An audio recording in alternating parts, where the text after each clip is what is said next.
the situation, I think you guys have already announced that Brian will miss the 2 semesters. Do you expect any time he might have to sit after that if the NCAA starts coming around? Yeah, transfer status isn't the first thing on the agenda. Okay. It's reinstatement. So we got to figure out that part. Compliance is on it. They got to figure that part out, and then once that's figured out, then I'm sure they'll try and figure out the transfer part of it. Is there a chance he could come back maybe earlier than the beginning of next semester? We got no idea. I got faith in Chance Miller and the compliance people in our department, and they'll do their due diligence, and whenever the NCAA and them, whenever it happens, no one's in a rush for anything right now. It's just trying to figure whatever that step is, and everyone will do their jobs. Brian, can you take us to the timeline of kind of who reached out to who and how it started with Brian and this recruitment? Yeah, I mean, I'm not going to get into the whole background of how the recruitment went, but you're lucky like me. You've been in this business for 4 years now. You know a lot of people, and I get the fact that a lot of people want to create opinions, and that's their right, and they do whatever they want to do. People that are in the business that know me, they know what I stand for, who I am, and what I'm about. And then the advantage that we had on our staff is Chuck Martin recruited him at Indiana.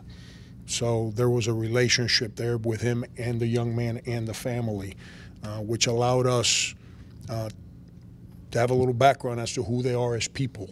And so it wasn't a long, drawn-out process, I can tell you that. It's got me thinking here.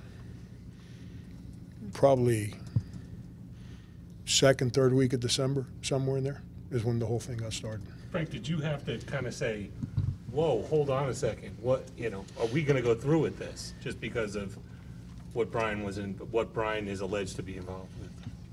I don't judge people for their successes or their mistakes. That's not who I am. I'm into teaching, I'm into educating, I'm into helping people. You can't help people who don't want to be helped. So, we had to, I know this, I trust the people I work for here. And the people I work for here, in a day and age where presidents don't stay at schools for more than maybe 5 years, we got a president that's been a rock here for a long time. We got an AD that I don't think there's a more ethical man on the face of the earth than Ray Tanner. And if he hasn't proven that to all you guys in this community for his time here, then you guys haven't paid attention. And I trust the people I work for. They wouldn't have signed up for something that was going to bring something negative to them. Obviously, we all knew that we were going to have to answer some questions. There will be concerns. We weren't prepared to deal with that. We wouldn't have done it. But no, it was a matter of just communicating and making sure that we didn't mislead the family.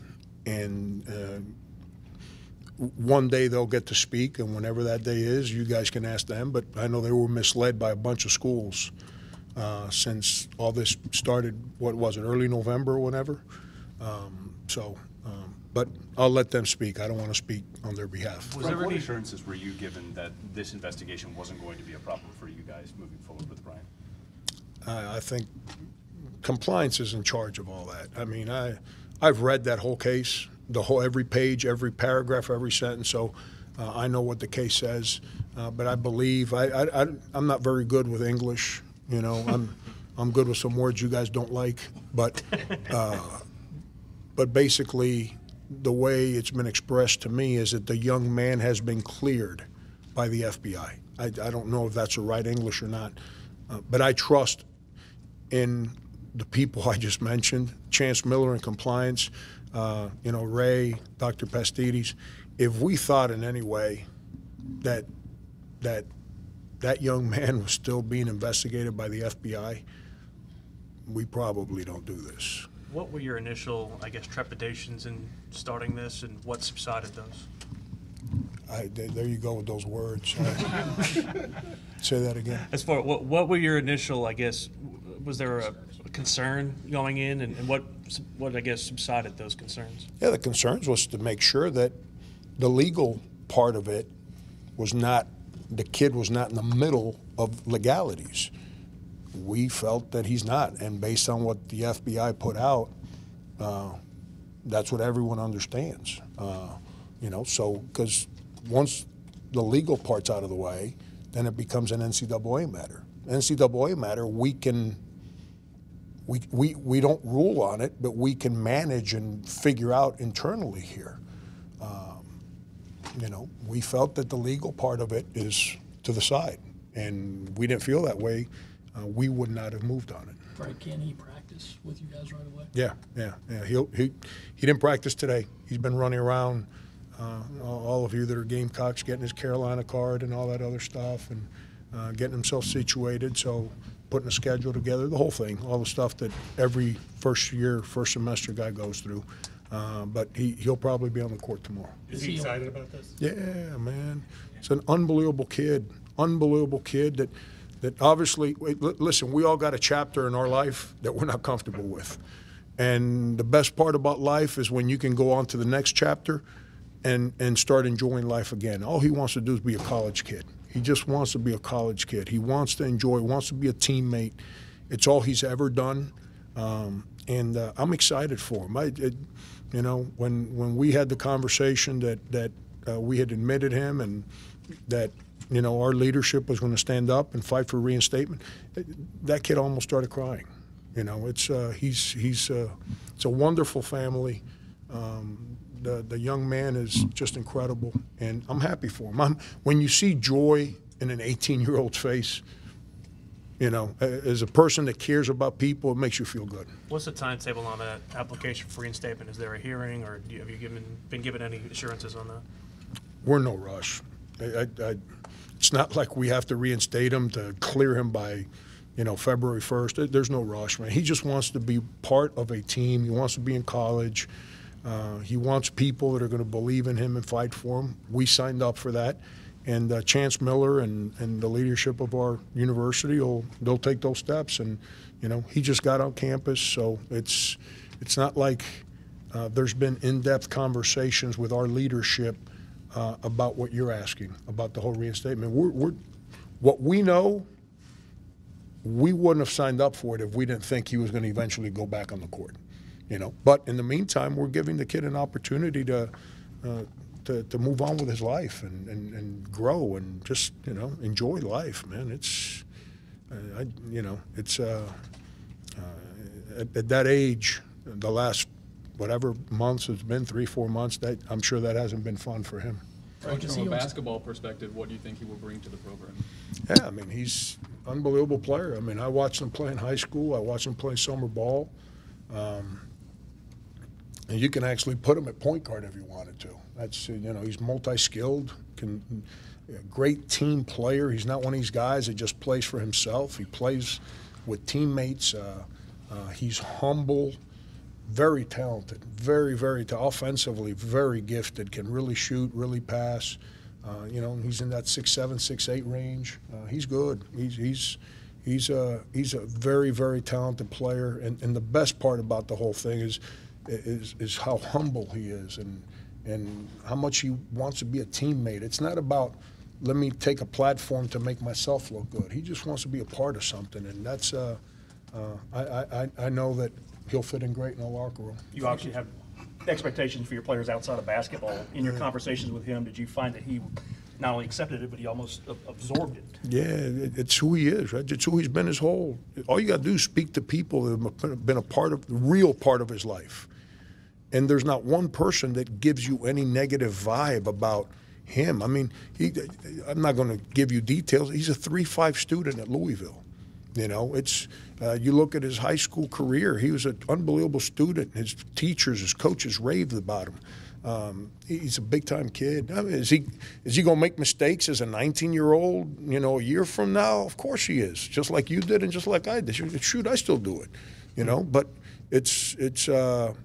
but he's a wonderful kid, and he's about the right things. And that's the part that's so exciting to me in this, is that, you know what, 2 years from now, this might be the greatest feel-good story of all time. You know, that somebody that's a real good kid, a university stood up to give him an opportunity. He does right, we do right, and he goes, you know, and has unbelievable success. And you know, it's that's what education's all about, man. It's not about being perfect and avoiding mistakes. It's about growing and understanding and just, you know. So I don't know. I'm excited for it. Not because I think that he's a great basketball player. That's obvious. It's because of who he is as a kid. I think he's phenomenal. Frank, Is what's he his on mindset right now, and how do you move past, you know, all of the stuff that's happened in the last year with him?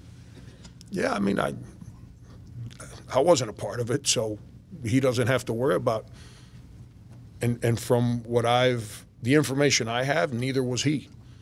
So I don't have to sit around and speak to him about the mistakes he's made, because all this is eventually we're all gonna find out. But I don't think he's made mistakes.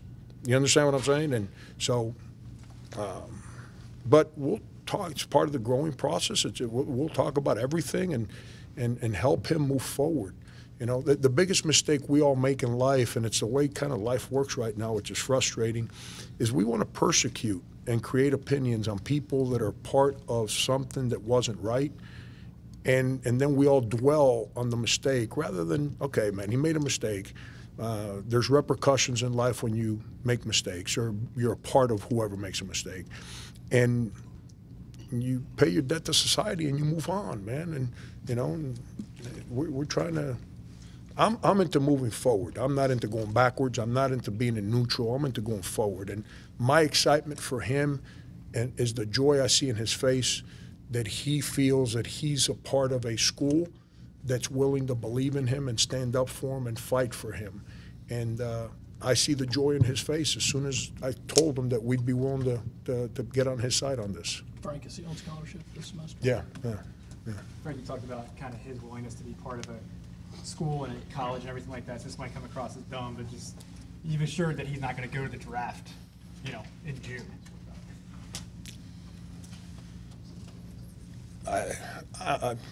I'm different. I'm not into all that. I mean, I don't know. If you got an 18-year-old son, they told him he's going to be first top 10 pick in the draft, what are you going to tell him? I mean, you know, who am I to force people to, you know, I didn't do it with PJ. I never did it with Michael Beasley. I didn't do it with Bill Walker. I'm not going to do it with him. I'm not treating him differently than I've treated any player that's ever been a part of the group of people I try to lead. You know, it's we're trying to give him an opportunity to be at peace so he can move forward with life and be excited about who he is, who he's always been. And that's what we're going to do. And, you know, I can tell you my conversations with him, he plans to be here next year. They're a loyal family. He's a loyal kid. And you know, my conversations with them, I did not say, well, we're not doing it unless you come and stay, because then it's about basketball. And it wasn't about basketball. It's about people. But I'm a dad. My son's 18 years old. If you told me he's going to be a 10th pick of the draft in May, I'm saying, I like you a lot. My son's going in the draft. Frank, you mentioned Chance a couple of times with his unique experience being in the NCAA. Yeah. How much did that help you guys and kind of streamline the process and give quick answers to questions in a difficult situation? That you know, John, that's you know, Chance. I don't want to speak for Chance, but his background as a lead investigator, as a person that dealt with a lot of big time eligibility cases and campuses doing right and wrong. I mean, he was in charge of that for a while.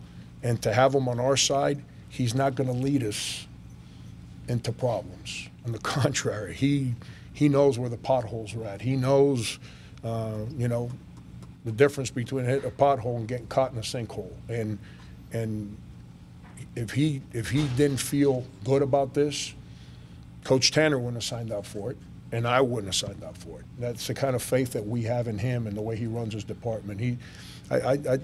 I said this a long time ago, Chance Miller's a star. You know, there's some people you come across that are good at their jobs, and then there's others that are stars at their job. He's a star at his job. He's about kids but he protects his campus. And that's, you know, that's, we're in education, man. That's what it's about, man. It's about helping people. It's about, you know, if someone does something wrong, yeah, of course there's going to be penalties and all that. We get all that. But let's not start judging people on mistakes. Let's not do that, because we need to look in the mirror when we do that stuff. What would you say, you mentioned possible negative attention, what would be your message to those who would think that bringing him on would bring about negative attention? If we played him and he was ineligible, then we're not doing it for the young man. We're not doing it for the right reasons. We're doing it to try and win games. And at the end of the day, we're trying to recruit high-level players that fit who we are as people here. And we wouldn't sign up. I would hope you guys, being around me now for 6 years, the same way, you know, some people want to form opinions on you know, without knowing me and who I am on the sideline or whatever it may be, would also know that I'm not signing up for people to do things the wrong way. I'm not doing it. I'm not doing it. I'm not going to have a bad teammate on my team. I'm not doing it. I'm not doing people that make mistakes here that have embarrassed this university under my watch. They've been dealt with. I would hope you guys know that that's how I do my job, and I'm not going to change. That's who I was when I was a JV coach, and no one in here cared about the decisions I made. And that's who I am, you know, after going to Final Four 32 years later, whatever it's been. It's who I am. I'm not changing. I'm going to do what's right for this. This university believes in me. That's why I work here. The people that lead this university believe in me. That's why I'm still here. Make sure, you know, it's not like they extended my contract because I went to a Final Four. They extended my contract the year before without going to the NCAA tournament. That's the kind of relationship that we have with the leadership and myself and my family around here. Frank, how does bringing in Brian make this year's team better overall? Oh, it's like, for example, now in practice, Justin Minaya has to guard him every single play. You know, I've had to practice Justin Mackey for the last 7-8 days, which is nothing wrong with that. I'm not trying to take a shot at Justin, but it's not like Justin had been preparing to be in practice up until 7 days ago. You know, Corey Holden's been out. Sonny practiced. Today was Sonny's first practice from beginning to end since 9-10 days ago, whatever day he sprained his ankle.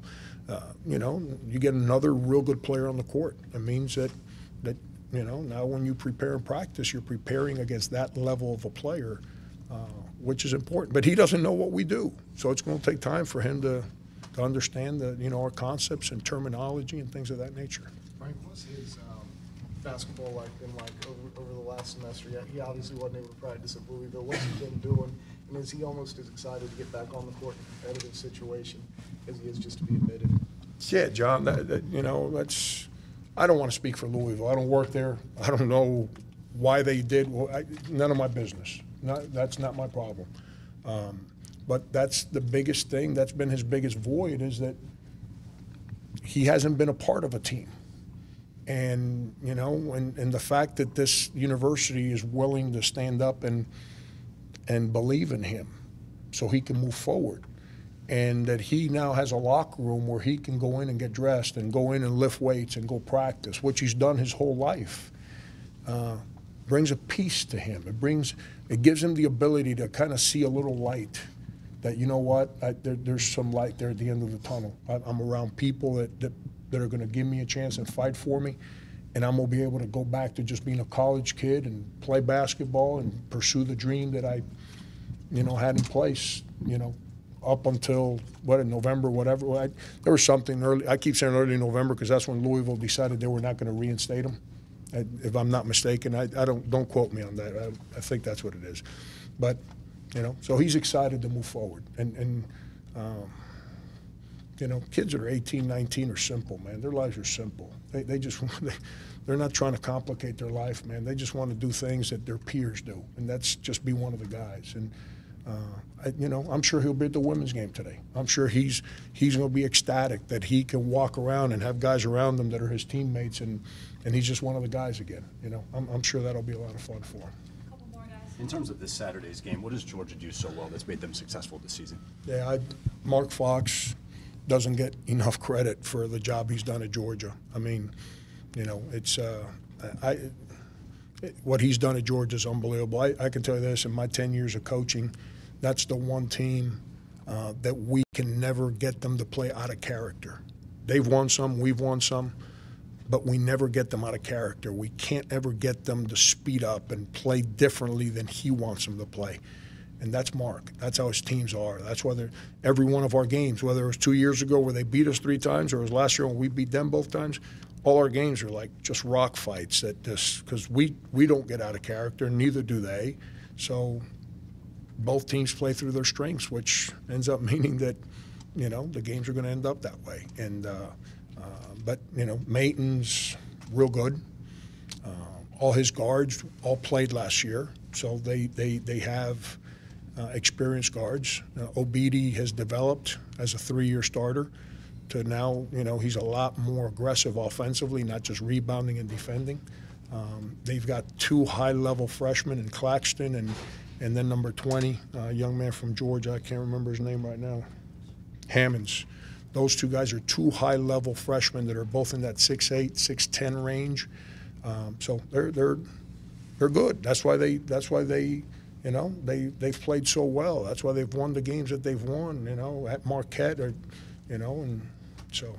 Frank, you said after Alabama there were some things that had to be worked on. These couple of days in practice, did you see progress? Yeah, you know, Pete, you know, we continue, like going into Vanderbilt, I thought our guys were a lot more vocal, a lot more aggressive, and then when we got in the moment at Vanderbilt, the voices got louder. Against Alabama, as the game got hard, the voices got quiet. And that's you know, challenge for our team right now. You know, you know, we all want to be loud and be heard when things are easier.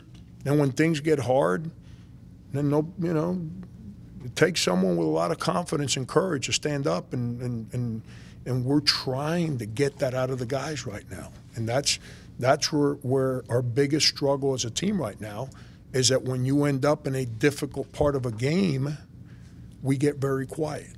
And that when the game is hard and the coach's voice is the loudest, that's a problem on a team. And you know leaderships, and there, you know, like, leadership is not just player to player. Leadership's also player to coach. There'd be times last year where I'd be mad at a player coming off the court, and Sindarius would start the huddle by grabbing me and saying, "What do you need me to run?" Just to get my mind connected to him rather than on the guy making the mistake. No idea. Is that a butt dial? Will Brian be on the bench for home games, and is he going to travel with you guys as well?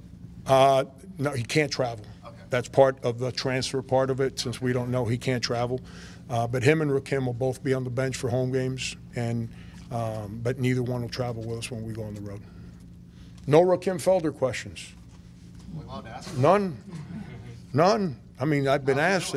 Oh, that's Kornbluth's not here. That's why. He just got here today. He's doing great. He also is ready to move forward with life, and I've got some things in place that he has to do on a regular basis to not get in good graces. He's already in my good graces. You know, it is. We're moving forward, not dwelling on negativity, but there's a sense of responsibility that he's going to have to be held accountable to for his own good. And I'll eventually share those with you. I don't think this is the time for all that. But he's excited. You know, he walked there. We're in the middle of practice, and all of a sudden I hear a voice I haven't heard around here in a while. And I turn around. He's on the court coaching the guards up.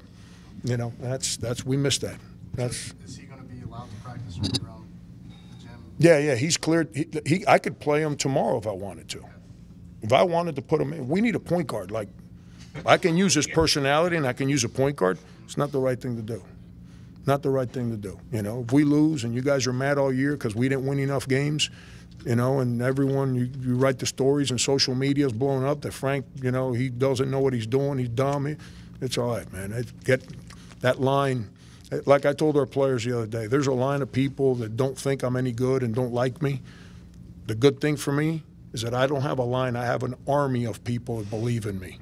So I worry about the army of people that believe in me, not the line of people that don't think I'm any good at what I do. That's part of the deal. But yeah, Raw, we're moving forward with him. You know, we're not gonna treat him like he's an outsider. He's already dealt with that. He's back, and if we weren't willing to move forward with him like we are with Brian, we wouldn't have brought him back. With him and Brian both kind of being part and going forward, does it give a little jolt still to this current state of the program? Like, can you feel, a little more kind of positive vibe toward your team right now? Yeah, you know, one thing that bothers me is that, like, there's an opinion out there. Like, I had this guy, a national guy, call me last night. I don't even know why I answered the phone. I didn't know the number, but my dumb, you know what, I answered.